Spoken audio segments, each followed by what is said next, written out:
মনে করুন আপনি সমুদ্র সৈকতে নিশ্চিন্তে হেঁটে বেড়াচ্ছেন, যেন জগতের কোনো চিন্তাই নেই আপনার মধ্যে। রোদ আপনার স্কিন পুড়িয়ে দিচ্ছে, পায়ের পাতার ফাঁকে বালি গলে যাচ্ছে, সমুদ্রের ঢেউয়ের শব্দ উপভোগ করছেন। কি অসাধারণ মুহূর্ত, তাই না? ওয়েট, সমুদ্রের সকল পানি কোথায় চলে গেল? আপনি কি এগুলোকে যেতে দেখেছেন?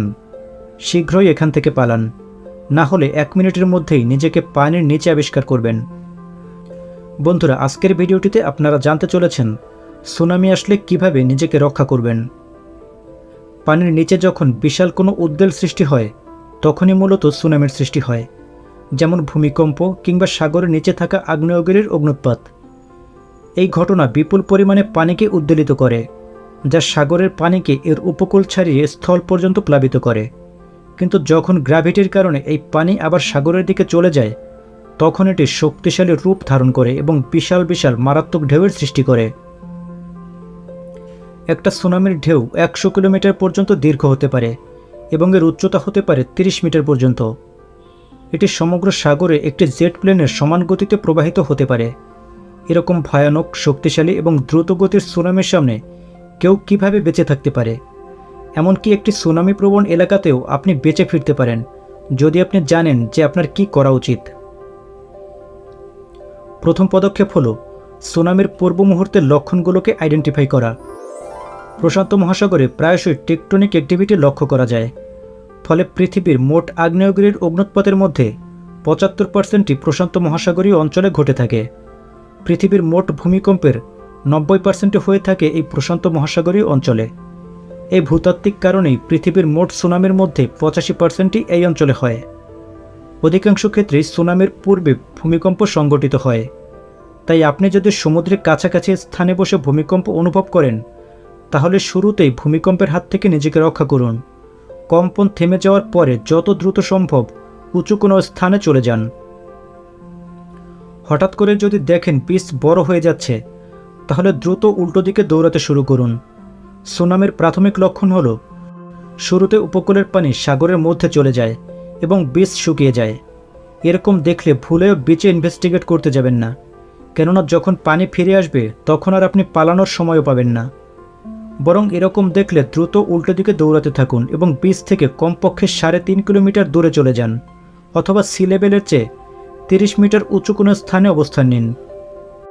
যতটা সম্ভব উঁচু স্থানে অবস্থান নিন। সুনামির ঢেউ প্রচণ্ড গতিতে ধেয়ে আসে, তাই দূরে যাওয়ার মতো পর্যাপ্ত সময় আপনি নাও পেতে পারেন। তাই এক্ষেত্রে উঁচু কোনো কংক্রিটের ভবন খুঁজুন এবং খুব শীঘ্রই এর মধ্যে প্রবেশ করুন এবং এর ছাদে চলে যান। যদি কাছাকাছি কোনো বিল্ডিং দেখতে না পান, তাহলে ভারী শক্ত কিছুকে আঁকড়ে ধরুন। হ্যাঁ, এটা শুনে প্র্যাকটিক্যাল মনে না হলেও 1 মুহূর্ত অপেক্ষা করুন। 2004 সালে ভারত মহাসাগরে সৃষ্টি হওয়া সুনামির 5 দিন পরে ইন্দোনেশিয়ার এক নারীকে উদ্ধার করা হয়, যিনি একটি তালগাছ আঁকড়ে ধরে নিজের জীবন বাঁচিয়েছিলেন। তাই যদিও এটা আদর্শ না, তবুও আপনি যদি উঁচু কোনো স্থানে যেতে না পারেন, তাহলে আঁকড়ে ধরার মতো কিছু একটা খুঁজে বের করুন। সুনামি যখন উপকূল ছাড়িয়ে স্থলে চলে আসে, তখন এটি সাথে করে অসংখ্য ভারী আবর্জনা নিয়ে আসে। এগুলো খুবই বিপজ্জনক হতে পারে। প্রচণ্ড গতিতে ছুটে আসা এই সকল আবর্জনা আপনার জন্য ভয়ানক হতে পারে।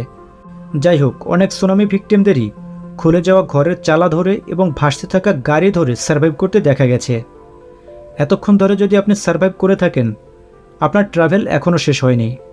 সুনামি কেবল একটি ঢেউ না, এটি হলো অনেকগুলো ঢেউয়ের একটি সিরিজ, যেটাকে বলা হয় সুনামি ওয়েভ ট্রেন। তাই একটি ঢেউয়ের 5 মিনিট পরেও পরবর্তী ঢেউটি আসতে পারে। আর সতর্ক থাকবেন, পরের ঢেউটি প্রথম ঢেউয়ের চেয়েও বিশাল এবং শক্তিশালী হতে পারে। তাই যতক্ষণ না স্থানীয় সরকার বা প্রশাসন সুনামির সমাপ্তির ঘোষণা দেয়, আপনি নিরাপদ স্থান থেকে বের হবেন না। সুনামি সত্যি মারাত্মক ভয়ানক, আর যখন এটি 30 মিটার উচ্চতা নিয়ে ঘন্টায় 800 কিলোমিটার গতিতে আপনার দিকে ধেয়ে আসে, তখন আপনি নিজেকে অসহায় মনে করবেন, এটাই স্বাভাবিক। কিন্তু সায়েন্সের উপর বিশ্বাস রাখুন, সবসময় এরকম পরিস্থিতি থেকে বেঁচে ফেরার জন্য কোনো না কোনো উপায় ঠিকই থাকে। এরকমই সার্ভাইভাল এবং সায়েন্টিফিক ভিডিও নিয়মিত পাওয়ার জন্য চ্যানেলটি সাবস্ক্রাইব করে রাখুন। ভিডিওটি ভালো লাগলে বন্ধুদের সাথে শেয়ার করুন। দেখা হবে পরবর্তী ভিডিওতে। ততক্ষণ পর্যন্ত ভালো থাকুন, সুস্থ থাকুন।